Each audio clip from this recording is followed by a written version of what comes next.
Okay guys, so this will be a review of the newly released Conrad Link Belt 800 excavator.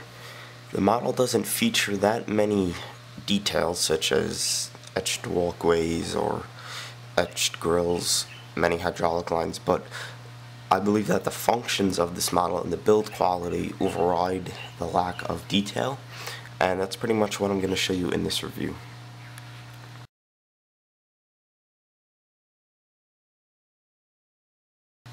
So I want to start off by showing you the functions of the model, because I think this is where the model definitely shines. The functions, and I believe this is the biggest function and my favorite one, is the expandable and retractable undercarriage. Right now it is as wide as it can go, but we can pull it in, and that's pretty much for transport on a lowboy. This undercarriage was used on the KCX 800 high reach, so I believe that they had extra ones, so they figured they'd use it on this model. The tracks are also used from a Liebherr LTR 1100.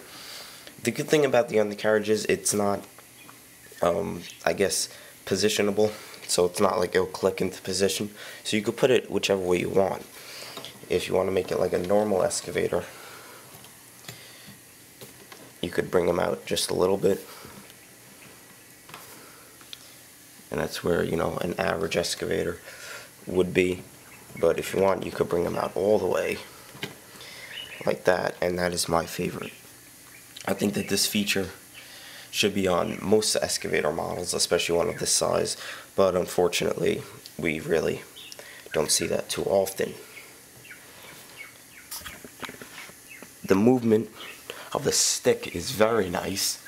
You can see the stick is straight right here, and you could bring it in that far, and you could bring it out that far, which out like that is very realistic, and I really enjoy how far out it goes. The bucket, which you can see, and I always line up the stick, goes as far back as there, which, you know, is incredible because it really does show how realistic the movement is, and it will curl in like that, and I think that is just really nice. The boom maximum height is right there, and the maximum depth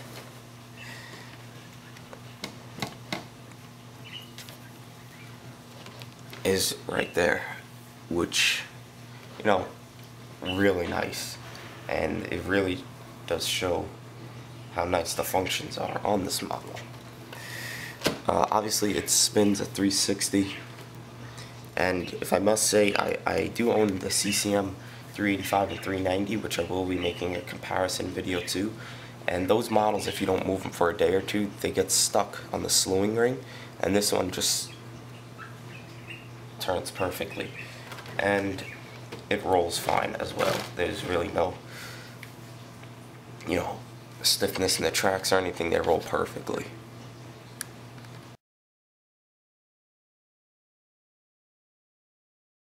So the detailing on the model is very low. There really isn't too much to it. I don't want to bash it too much, but if you do compare this to an NZG or a TWH model, this does come in very low. What is nice about it is most of the parts are metal, and that's what I will get to. The tracks themselves are very detailed. They are typical Conrad tracks, if anyone does own a Conrad model. Unfortunately, they are triple grouser pads, which they should be double grouser pads for a machine of this size. I do know someone that does sell replacements, but I think that it looks better with the triple grouser pads. The model does come with a cab guard, which I cannot figure out why these manufacturers are putting cab guards on normal machines, but I guess that they had extra ones and didn't want to possibly throw them out. The decaling is possibly some of the best that I've ever seen. It's nice and thin, and it's really crisp looking. This grill right here is actually a decal, is if you rub your fingers against it, it does have some texture. The catwalk does have etched, well not etched, it has a textured walkway, and sorry for that, I guess it shows you how the undercarriage comes in. And the railings are all metal on both sides. This side, I don't know if you're able to see, but this vent right here is not etched through, but it is etched. And the back of the counterweight has these holes, and this is where the bolts would go if you were to remove the counterweight, and I'm sure that you would if you would suck the tracks in. The top of the model really isn't that crazy. You could see in the glare of the light, that's pretty much all the detail there is on top. It does have some hydraulic lines that lead to the boom, and this is what I mean by there really isn't too much detail on it. Coming to the boom, the boom is, you know, it's a boom. I don't expect it to be that detailed. You could see on the back of it, it has the casted hydraulic lines running into it, and unfortunately when you get to the cylinder that curls a stick, there are no hydraulic lines that run there. They do have boom lights, but they're rubber, as you could tell. I don't know why, but they actually look in scale, so I do give them that. Even though they are rubber, I will give them that they are more in scale than CCM's boom lights, so that is a plus. They do have hydraulic lines running to the stick, the cylinder on the stick to curl the bucket. They're not the prettiest things, and they also are rubber, but at least, you know, they give that realistic look. Coming to the bucket, which is also one of my favorite things on the model. The bucket is phenomenal. I really like it a lot. It has a really mean look to it. You can see it's a 4-tooth bucket, which you don't see that on models too often, and it's got these things in the center. I don't know what you would call those. Unfortunately, in the bucket you can see where the casting was. There really is no way of getting that out. It's just a really hard to reach spot. And the bottom of the bucket has the wear plating, and you can see on the back of the stick it also has the wear plating. And that would only lead me to believe that, you know, a bucket like this would work in tough rock conditions.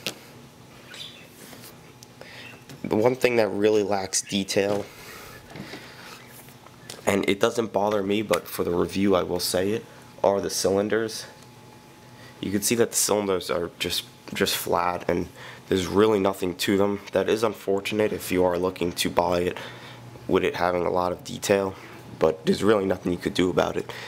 And the cab, which is pretty hard to see in there, the cab is an average cab. The only thing it's missing are the hand levers on the foot pedals.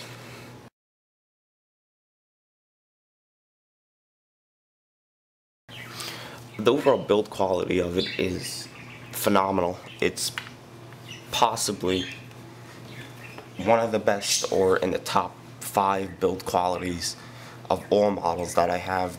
I do have a few issues with it. As you can see, these pins are painted over here, but the rest of the pins aren't, and it is kind of odd, I guess you could say. And the lights on top of the lights on the boom are rubber. That does give them a realistic look, so I guess that depends on you. One issue that I did have before I bought it, before I had it in my hands, was how would the undercarriage be? And being that it was retractable, I didn't know if it would eventually sink in or break, but it's fine. You could really put some weight on it, and, you know, it won't collapse or anything. When they do paint the tracks, they assemble them first, then paint them. That would explain why there is metal showing when you do turn them. And really the rest of the model is all metal.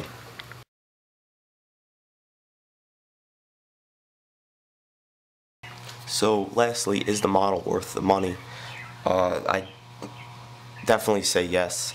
I would say no if you're going for detail, and yes if you're just, you know, I guess, the average collector that wants a nice excavator model.